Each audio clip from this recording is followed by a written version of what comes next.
It would help if we had our screen on. What's up, guys? How we doing?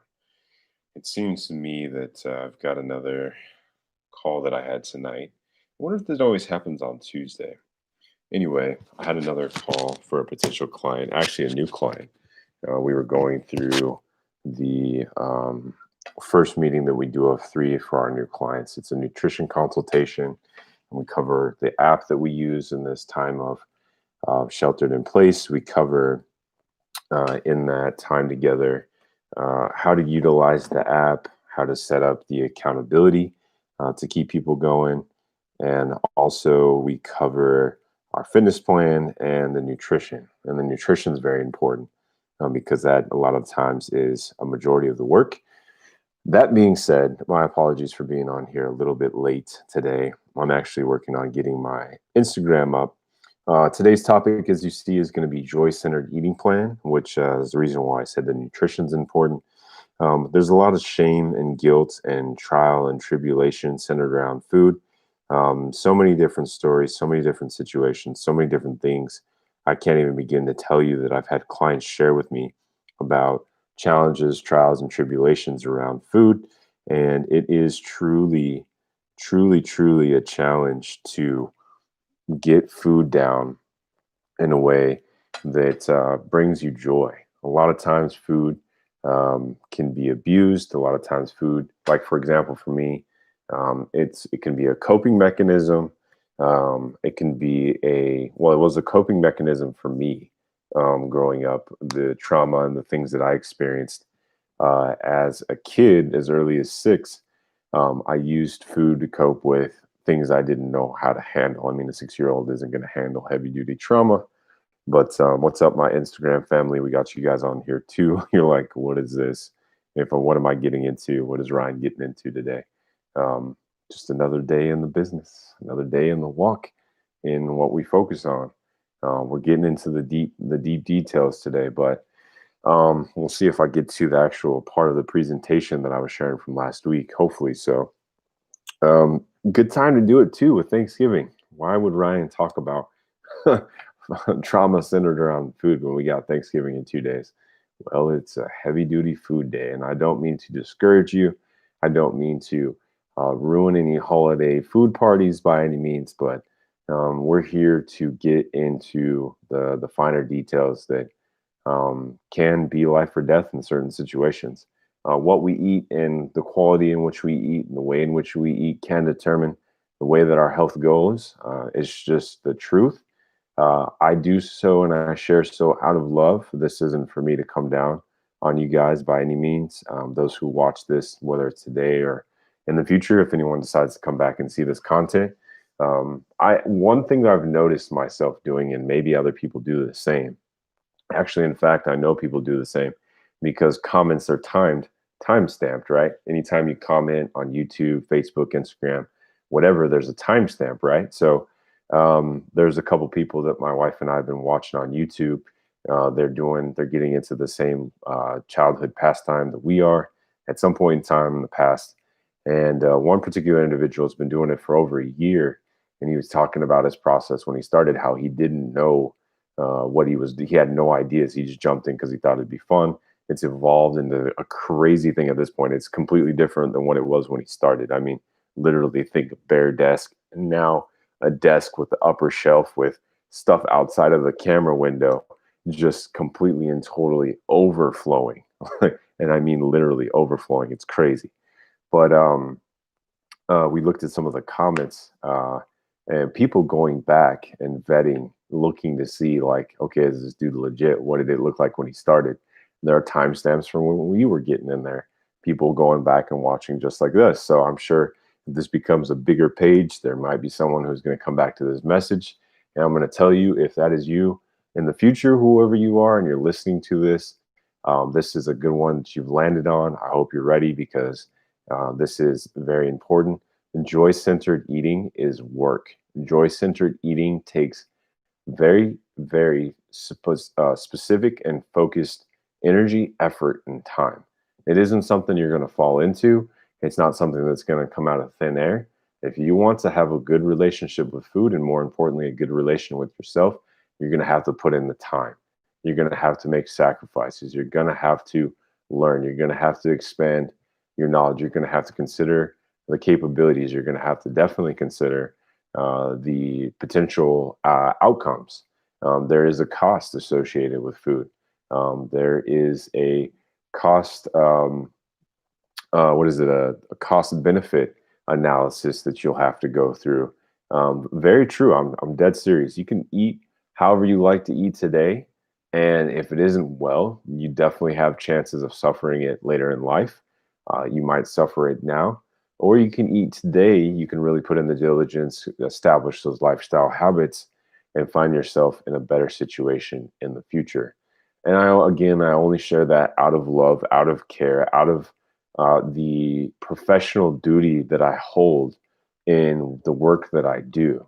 This literally is life and death in certain situations. And I know that for a fact because of what I've watched my father go through, what I've watched other people who have suffered from health conditions and maybe are now in poor health or even past go through. And unfortunately, the way that we make food, it's cheap, it's easy to get to, it's made of very poor quality man-made things versus the single ingredient foods that are, growing out of the ground or naturally reoccurring in animals or the sea or the birds of the air, whatever might be your interest. Which, as long as those aren't being messed up by human hands, are still relatively good for us. That's what they were all originally created for us, was for us to eat. So um, uh, there are things that we can't control, obviously, random cellular breakdowns or mutations or whatever. Um, I mean, they say a spot in the ozone layer could open up, and some free radical, what is it called? Radical free. Uh, what are they? I forget what, but some ions or something traveling through time and space could breach the ozone layer and come down and hit us, in the heart and take us out. I forget what specifically they're called, and I'm spacing, and I'm now completely left field at this point. What I want to say is that the value of food is very important. I think we should definitely be able to enjoy food. I think we should definitely be able to um, not treat it as something that's a performance related situation, but I also think we should give it the time, the energy, and the respect that it is due. Okay, and I'll leave it at that. As far as joy centered eating, it is a plan. It does require that you create a plan. Just like food, I like to look at, or just like money, rather, I like to look at it as food. We can either have our money tell us where it went, or we can tell our money where it's going to go. So that's a financial budgeting tip, I think, that comes from Dave Ramsey. In the same context with food, our body will either tell us where it went or will tell it where to go or what to eat. Our body is going to keep count of how we eat. That is very true. Our body will keep count of how we eat. Also, exercise, how we move our bodies, how we sleep, how we manage our stress, whether we do well with our water intake or not. Our body will keep counting those things too. Our relationships also as a part of that, which plays into the anxiety stress side of things. But ultimately, that's what I have for you. So one thing that we had is we asked people, tell us how you really feel about food. Kind of try to make it light. Very common thing. I'll start my dieting tomorrow, so I got rid of all the junk food in my house. It was delicious. If you've ever done a plan, you might have eaten all the food in your house versus throwing it away. Um, I've done it before. Of course, I didn't know better. Of course, it's not necessarily that you know better or not. It's about knowing the importance of food.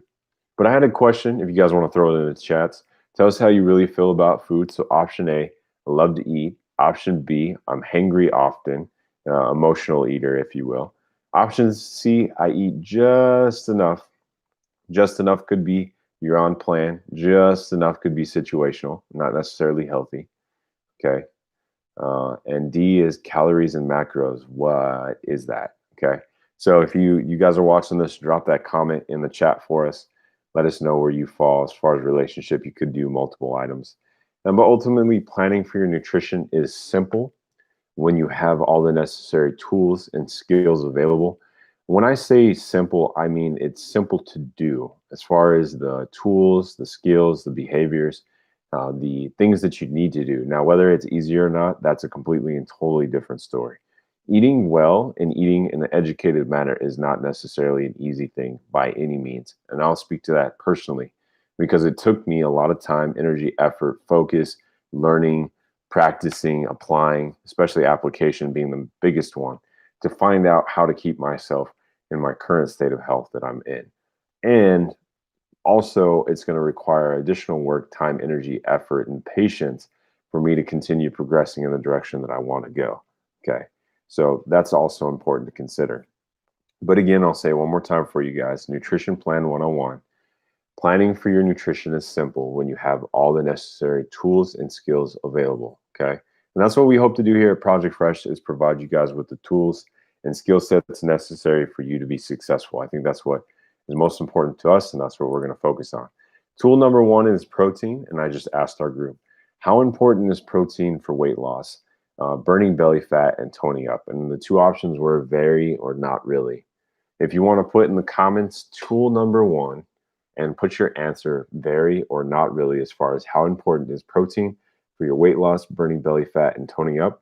Go ahead and put your answer there. I'll wait for just a few seconds so that there's some timing available here for this. Catching up on, catching up on some water there.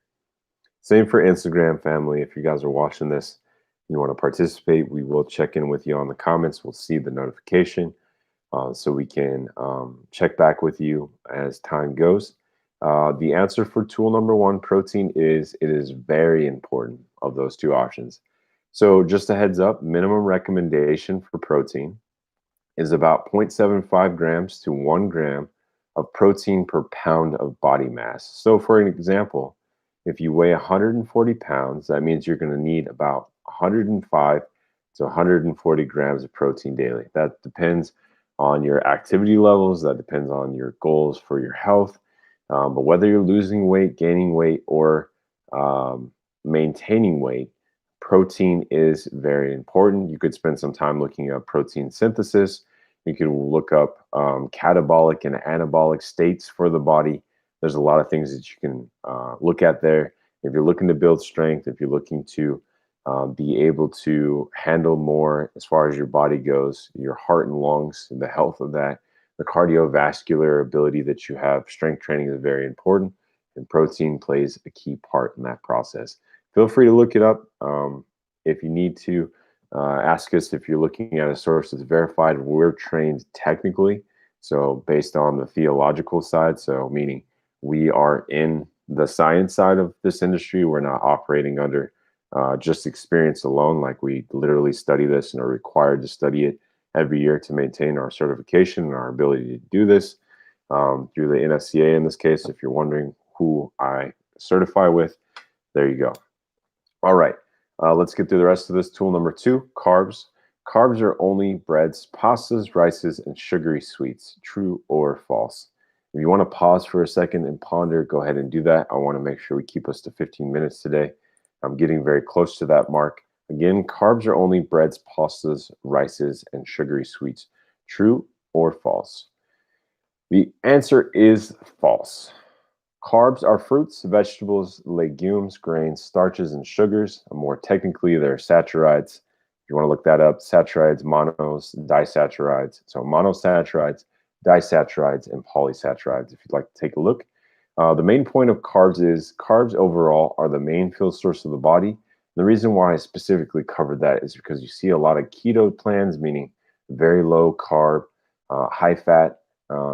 It's a diet because it's not sustainable unless it has become something that you literally think is sustaining you and you feel no deficits whatsoever. That's not only in your energy, in your exercise, in your daily lifestyle, but it also shows up that you're not missing anything in your biomarkers too, meaning when you go and get a blood panel from your doctor, the doctor is saying, check, check, check, check, check, check, check.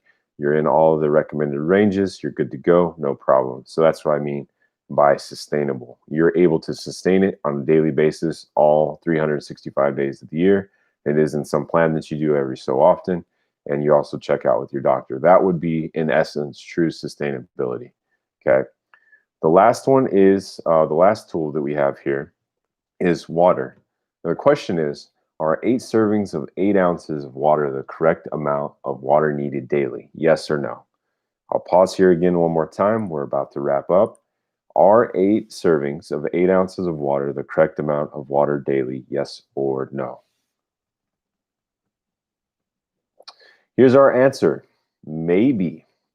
Water intake depends on your weight, current activity levels, and your nutrition. So if you have a nutrition plan where you have a lot of leafy greens and veggies and other foods that naturally have a lot of water, you may not need as much water from your just water straight up as you would get from your food. That would definitely contribute to it because you are hydrating yourself through that. Like eating lettuce does have some hydration benefits to you. An apple has half water, half fiber, and vitamins and minerals, if I'm not incorrect, more or less.